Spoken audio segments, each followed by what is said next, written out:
Hi, this is Commander Sudhir Kumar, and I am speaking on my YouTube channel that's the Pulse Beat of India.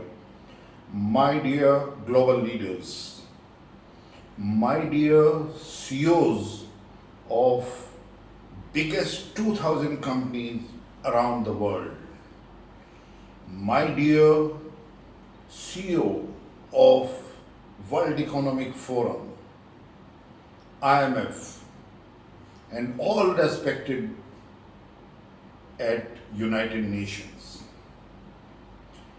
I am Commander Sudhir Kumar, and the climate change issue is very close to my heart, and I would like to commend and appreciate the 70 CEOs. All out of these 2000 biggest companies, global companies, those have written a letter to G7. G7 is going to take place in UK, and that is next week, and all these G7 countries are going to deliberate definitely on climate change. This is going to be one of the issue that is going to be discussed over there. You know that in G7, which all countries are there, and that is UK, Germany, France, Italy, US, Japan, Canada. And the Prime Minister of UK has invited Narendra Modi, India, Australia, and South Korea as a guest to this. European Union heads are also going to be present there as a guest. Now here, what I appreciate that these CEOs of 70 biggest companies have pledged global leaders that we are going to work hand in hand or in a collaborative framework to have net zero greenhouse gas emissions by 2050. As you all know that in Paris Agreement, it was decided that all the countries are going to reduce their greenhouse gas emissions by half by 2030 and going to achieve net zero by 2050. We also know that COP26 is going to take place in November from 1st to 12th of November.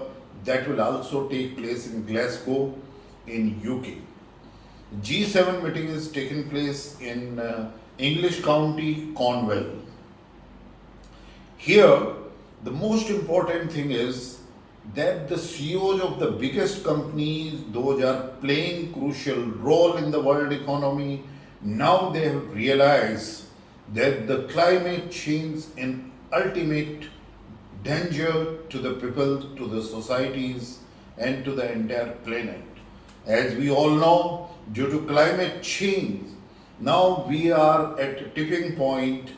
If we are not going to achieve the results what agreed into the Paris Agreement, definitely there will be irreversible outcomes. If we want to arrest these irreversible outcomes, then we have to make efforts at war scale.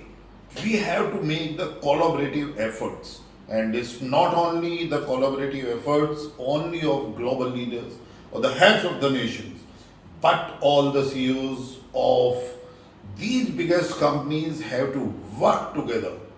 I also appreciate, I salute the effort of these 70 CEOs. Those have written a letter. That letter I have gone through is very comprehensive, and they are working along with World Economic Forum. There also the World Economic Forum itself is doing many conferences around the many programs is indulged so that the many countries those are taking initiatives towards to arrest climate change. We all know that the pledge is that how we can contain the temperature less than 1.5, the global warming by 1.5 degrees Celsius. We all know that droughts are taking place. We know floods are taking place, cyclones, and the glaciers are melting, seawater is rising, and water stress is being felt due to the crop pattern around the world. We know that 67% reptiles and other species have instinct. We know that the insects, which is part of our biodiversity, they are also have instinct. In this scenario, it is very much needed that each and every country what has been defined in Paris Agreement are going to adhere to, and the time scale also is being followed. Now let me say one thing, that the amount which was pledged, it was $100 billion US dollars, that developed countries, those have done the maximum damage towards this emission of CO2 and the carbonization of the entire world. They are going to pledge this money, going to give this money to the developing countries in their fight against climate change, but it has not resulted so far.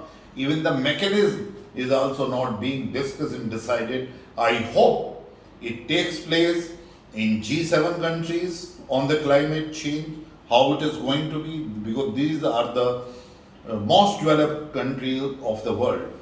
I also feel that the convention COP26, which is going to take place in November, which is being organized by United Nations Framework Convention on Climate Change, that will also put emphasis on this, that how much these funds are going to be transferred, worth 100 billion US dollars. That's an important point. My dear friend, let me tell you one thing. Sorry.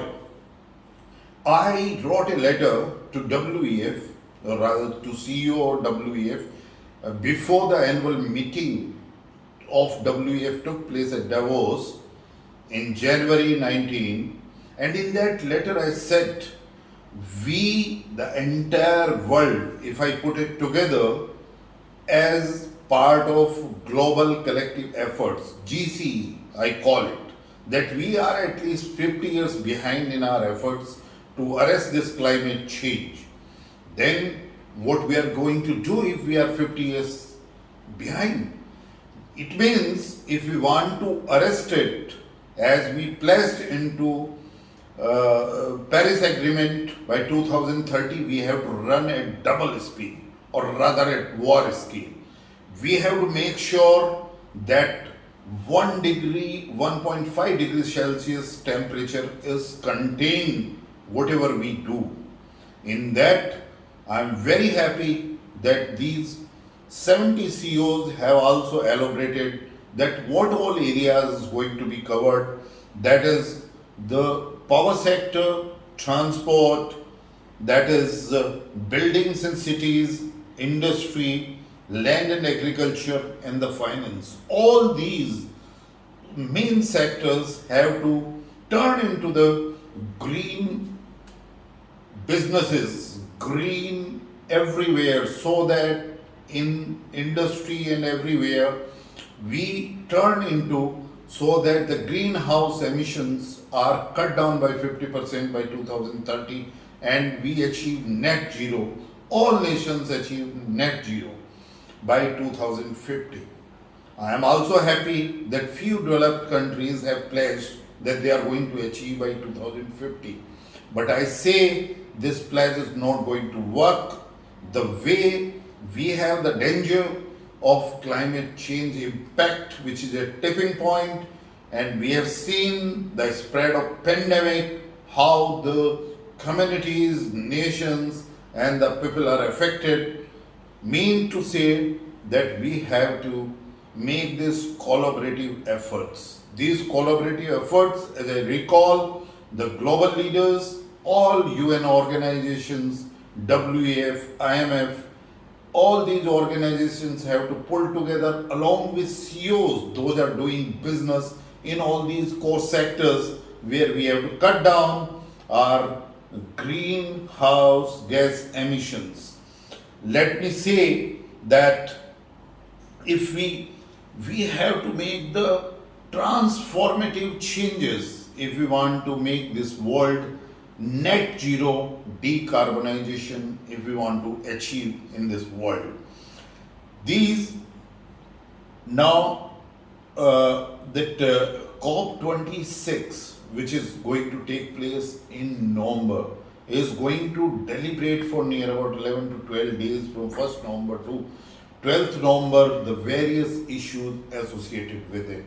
As I am from India, let me apprise you that Narendra Modi, the Honorable Prime Minister of India, has already suggested and brought ISA, International Solar Alliance. In that, more than 175 countries have become signatory to it, and they are pursuing a very bold initiatives at war scale. India first set a target of 175 gigabyte by 2030, but now India, looking at the urgency, and as India is championing the cause, the global cause towards climate change, has enhanced its target to 450 gigabyte renewable energy by 2030. India is playing a very constructive role. Similarly, now Modi ji, Narendra Modi, the Prime Minister of India, also suggested that we must have a resilient infrastructure against any disaster in future. And towards that also, what he suggested, 22 countries have already signed that agreement. India is doing its bit.